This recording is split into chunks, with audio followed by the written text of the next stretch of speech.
The lock on my late husband's workshop was the kind you'd buy at any hardware store, and my son had a copy of the key. I found that out the hard way on a Tuesday in October, when I came home early from the dentist and saw his truck backed up to the wide barn doors, the tailgate down, and 3 of Marcus's old table saws already strapped under a tarp in the bed. I sat in my car at the end of the gravel drive for a long minute. I didn't honk. I didn't get out. I just watched my boy, 41 years old, a man with gray coming in at his temples, carry my husband's lathe out into the daylight like it was his to carry. He saw me eventually. He always was slow to notice things. He lifted one hand in a wave, the same easy wave he'd given me from the school bus when he was 7, and he smiled and he said, "Hey, Mom, you're back early." Like I was the one who needed explaining.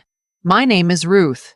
I'm 63 years old, and for most of those years I believed that if you gave your children enough, they would never have a reason to take.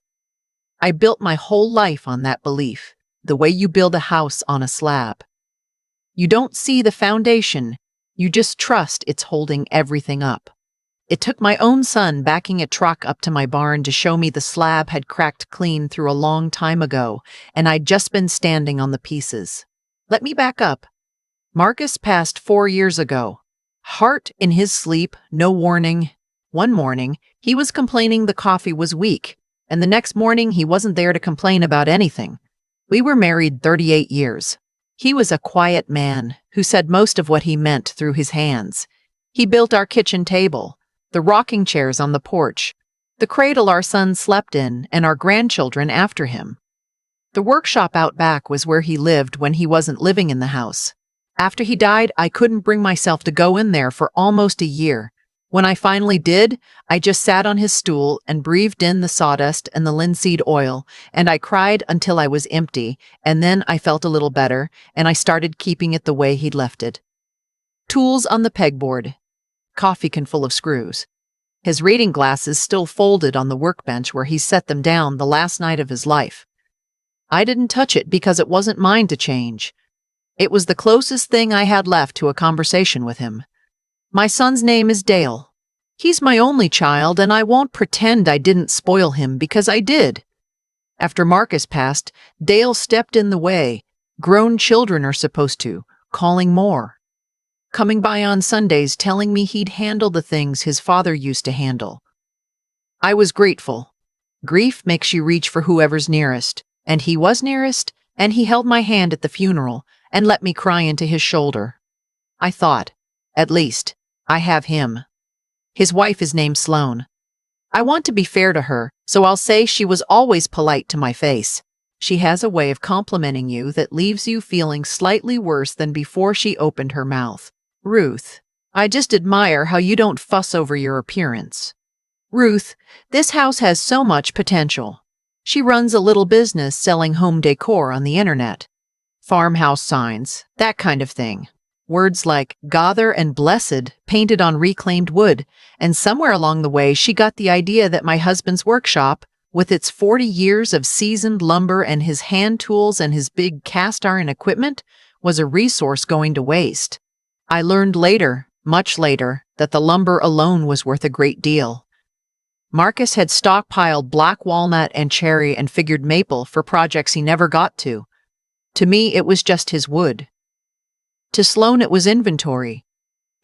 So, the Tuesday in October, Dale walked toward my car, wiping his hands on his jeans. I rolled the window down. He leaned on the door and started talking before I could. "I should have called you," he said. "I know how this looks. But you're never going to use any of this stuff, Mom. And it's just sitting out here rotting. Sloane's got a buyer for some of the equipment. And the wood. She can actually do something with the wood. It's a win-win. We were going to surprise you with what we got for it." I looked at him. I looked at the lathe on its side in the gravel, the one Marcus used to turn the legs for every chair in my house. "That's your father's," I said. "He's gone, Mom. Gentle, so gentle. Like he was the one breaking something to me. It's been 4 years. It's okay to let go of some of this." I didn't yell. I want you to understand that I have never been a yeller. Marcus was the quiet one. But I was the still one, and I have learned that stillness frightens people more than noise ever could. I just looked at my son for a while, long enough that the smile started to slide off his face, and then I said, "Put it back, Mom. Put it all back exactly where it was and then come inside and we'll have coffee." He put it back. It took him 40 minutes and he sweated through his shirt doing it, and I sat on the porch the whole time and didn't help. When he was done, he came up and sat across from me and I poured him coffee and I asked him in a perfectly normal voice how the kids were doing in school, and we talked like nothing had happened. And when he left, he kissed my cheek and said, "Love you, Mom." And I said it back and I meant it, which was the strange part. I meant it, and I had also, somewhere during those 40 minutes on the porch, stopped trusting him completely. Both things were true. I think that's something nobody tells you about your own children, that the love doesn't switch off just because the trust does. It would almost be easier if it did. That night I couldn't sleep. I kept thinking about the phrase he'd used. "We were going to surprise you with what we got for it." As if my husband's life's work was a windfall they were generously planning to share, and I thought about the key. He had a key to that workshop, because I'd given it to him after Marcus died, in case of emergencies, in case a pipe burst or a window broke. Not so he could let himself in and load his wife's farmhouse sign business onto a flatbed. I got up at 2 in the morning and went out to the workshop in my robe and slippers, and I stood in the dark among my husband's things, and I made some decisions. Not angry ones, clear ones. There's a difference. And I'd lived 63 years without fully understanding it until that night. The first thing I did that very week was change the lock. I drove to the hardware store myself and bought a new deadbolt, a good one, and a young man with a beard installed it for me in 20 minutes and didn't ask why a woman my age needed exactly one new lock for exactly one outbuilding. I had the only 2 keys. I put one on my ring and one in the kitchen drawer. The second thing I did was call my husband's old friend Otis. Otis and Marcus had been close for 50 years. They'd done their military service together, and Otis was the only man Marcus ever let touch his tools. Otis is in his 80s now, slower than he was, but his eyes are still sharp and he knows wood the way I know my own kitchen. I asked him to come over and help me understand what was actually out there. He came the next morning with a clipboard and a magnifying glass and his late wife's reading glasses perched on his nose. We spent 3 days in that workshop. Otis cataloged every board, every tool, every piece of equipment. He'd run his hand over a plank and say, "That's quarter-sawn white oak, Ruth. You don't see that anymore," and write it down. He'd lift a hand plane to the light and tell me it was older than both of us and worth more than my car. By the end, I had a list, in Otis's careful block letters, of everything Marcus had spent 40 years gathering. And next to the list, dollar amounts that made me sit down hard on the stool. Sloane had been right about one thing. It was a resource. She'd just been wrong about whose. I had Otis help me find a buyer, not for the wood, but for an appraisal. A real one, written up by a man who does estate work, with his license number on the letterhead. I wanted it official. I wanted it on paper. And then I did the thing that I think of now as the real turning of the key. I called a lawyer, not a fancy one, a woman named Cleo who has an office above the pharmacy in town and who'd handled Marcus's estate after he passed. I made an appointment, and I put on a nice blouse, and I sat down across her desk, and I told her the whole story, the truck, and the tarp, and the key, and the win-win. She listened without interrupting, which I appreciated, and when I was done, she took off her glasses and said, "Ruth, what do you want to have happen here?" It was a good question. I'd been so focused on what I didn't want my husband's life sold off behind my back, that I hadn't put words to what I did want. I sat there in her office, and I found the words slowly. "I want it to be mine to decide," I said. "All of it. I don't want to ever again find someone backing a truck up to something that belongs to me and being told it's a surprise. And when I'm gone, I want it to go where it'll be loved, not where it'll be sold." Cleo nodded like that was the most reasonable thing anyone had ever said to her. Here is what we did over the following month. I'd made a will after Marcus died, and like a lot of grieving widows, I'd made the easy one. Everything to Dale. House, savings, the workshop, all of it, the path of least resistance, because who else? He was my son. I'd assumed, the way you assume the sun comes up, that he would honor what the things meant. I changed it. I didn't cut him out entirely. I want to be honest about that, because the people who waltz their own children sell their dead husband's tools sometimes want a story where the villain gets nothing, and that's not the story I lived. I left Dale the house. He grew up in it, and his kids love it. And I meant what I said about love not switching off. But the workshop, and everything in it, and the appraised value of all that beautiful wood that I put into a trust, and the beneficiary of that trust was my granddaughter. Her name is Posey. She's 19, Dale and Sloane's oldest, and she is the only person in that family who ever asked me about her grandfather as a person and not as an inheritance. When she was small, she'd follow Marcus into the workshop, and he'd give her scraps of wood and a child's hammer and let her bang away while he worked, and she'd come inside with sawdust in her hair, beaming. After he died, she was the one who'd say, out of nowhere, "Grandma, tell me about the time Grandpa built the canoe," and listen to the whole thing like she'd never heard it, even though she had, a dozen times. Posey wanted to study furniture design. Her parents thought it was a phase. Sloane told her, in front of me, that there was no money in making chairs, which struck me as a remarkable thing to say while planning to sell a dead man's chair-making tools. So I set up the trust to pay for Posey's schooling, and I wrote into it that the workshop and everything in it would pass to her intact when she finished her degree. Marcus's tools, his wood, his stool, his reading glasses still folded on the bench. Cleo wrote it all up tight as a drum. There was a successor trustee from outside the family, a clause that no one could compel a sale. Language I didn't fully follow, but trusted because Cleo's eyes were kind and her letters were sharp. I signed it on a gray Thursday afternoon. When the pen lifted off the paper, I felt the way you feel when you finally set down a bag you've been carrying so long you forgot it was heavy. My shoulder didn't ache anymore. I hadn't known my shoulder was aching. I didn't tell Dale and Sloane right away. I'm not proud of the small satisfaction I took in that, but I won't lie about it either. For a few weeks I just lived my life, knowing what I knew, while they didn't know it yet. I watered my plants. I had Posey over for lunch and didn't say a word about the trust, just listened to her talk about dovetail joints with her eyes shining and thought, you'll find out soon enough. And it'll be the good kind of surprise, the kind your father doesn't understand the meaning of. They found out because Sloane, of all people, forced it.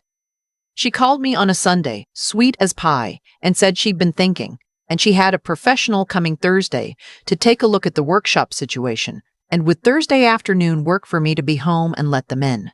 It won't, I said. A pause. Oh, well, what day's better? No day's better, dear. The workshop isn't available. Another pause. Longer. Ruth, I don't. What do you mean, available? I mean, it's not for sale, and it's not for showing, and the lock's been changed, and Dale doesn't have a key anymore, and neither do you. I kept my voice as warm as hers had been. That's the trick I found. You say the hard thing in the soft voice. If you'd like to come for supper Sunday, the family's always welcome at my table. But the workshop's settled. It's spoken for. Spoken for by who? And I confess I let the silence sit a moment before I answered, the way Marcus used to let a board rest before he made the cut. By someone who asked me about him, I said, instead of about his things. She hung up not long after that, and 20 minutes later my son called, and his voice was not gentle anymore, and that was almost a relief, because the gentleness had always been the lie.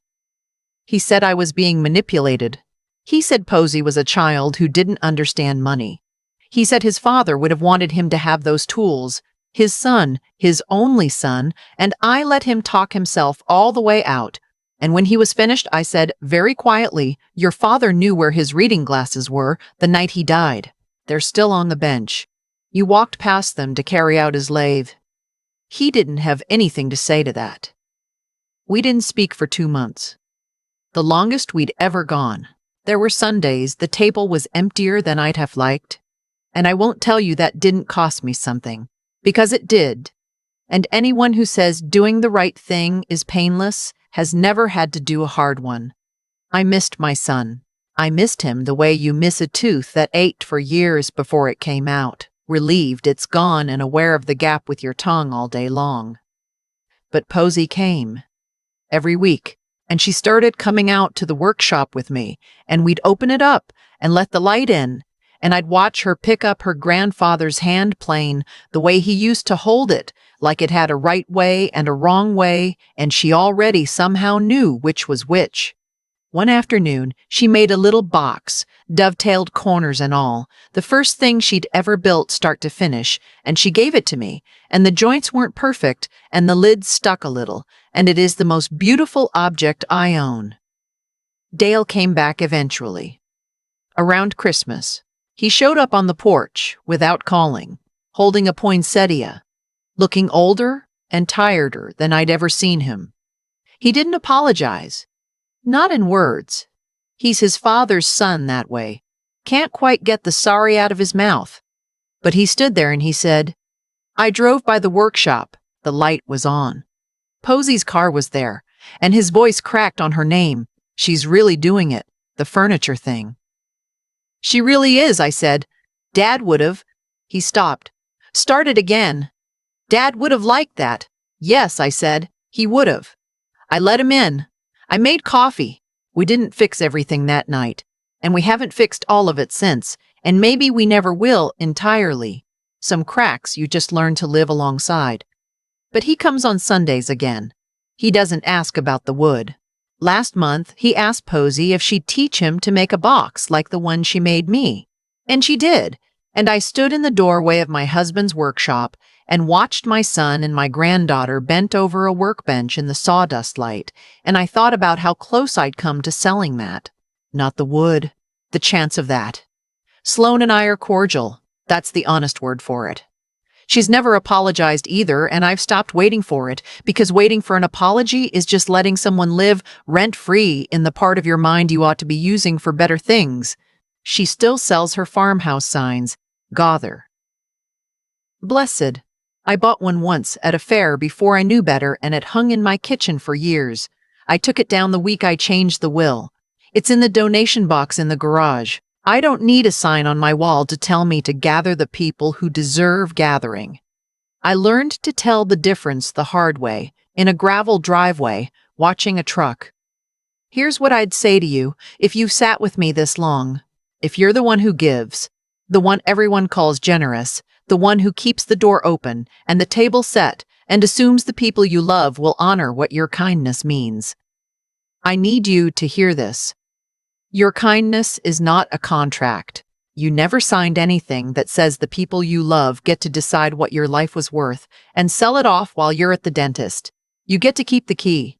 You get to decide who you hand it to, and the ones who only ever asked about your things. You can love them. You can pour their coffee. You can keep a chair for them at your table. But you do not have to give them the workshop. Some things you save for the ones who asked about the man, and not about what the man left behind. The light's still on out there most evenings now. I can see it from my kitchen window. And every time I do, I think the same thing. And it isn't anger, and it isn't grief. Not anymore. It's just this. Quiet and certain as a deadbolt sliding home, this was his, and now it's hers, and the deciding was always, always mine. I keep coming back to that gravel driveway, to the version of me sitting in the car deciding not to honk. For a long time I thought my mistake had been trusting Dale too much. But that wasn't it. My mistake was believing that giving was the same thing as protecting. I gave and gave for 40 years. And I called it love, and I never once asked whether the people taking it understood what they were holding. A truck taught me that.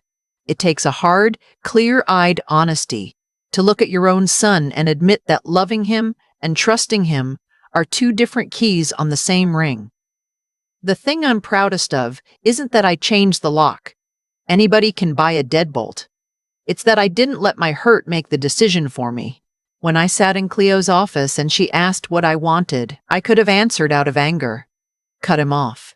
Sell nothing. Punish everyone. Instead, I made myself slow down and ask what was actually right. I left Dale the house because he grew up in it and his children love it, and that was fair, and fairness mattered to me more than getting even. The wrong I'd suffered didn't give me permission to do a wrong back. That distinction is the whole story, really. You can be deeply hurt and still refuse to become cruel. Those are two different keys, too. And it took something I didn't know. I had to sit in that empty quiet for 2 months without my son at the table. Doing the right thing cost me Sundays I'll never get back. And there were nights I nearly called him just to make the ache stop. I didn't. Not because I'm strong, but because I'd finally understood that backing down would have meant teaching Posey that a woman's no is only good until someone she loves pushes back hard enough. I wanted her to inherit more than the workshop. I wanted her to inherit the knowing. Everything that happened for a reason you could trace with your finger like a grain line in wood. Sloane saw inventory because she only ever looked at the surface. Dale walked past his father's reading glasses because he'd stopped seeing the man years before he tried to sell the man's tools. And Posey got the workshop because she was the one who asked about the canoe again and again, listening like it mattered, because to her it did. Cause and effect. People show you what they value and then, eventually, they get exactly what they showed you. So if a truck ever backs up to the thing you spent your life building, don't honk. Go quiet. Get clear. Find out what something's truly worth before you let anyone tell you it's just sitting there rotting. Be fair even to the ones who weren't fair to you, because that fairness is the only part of this that's entirely yours to keep. And then hand the key to whoever asked about the man and not about what the man left behind. That's the inheritance that actually lasts.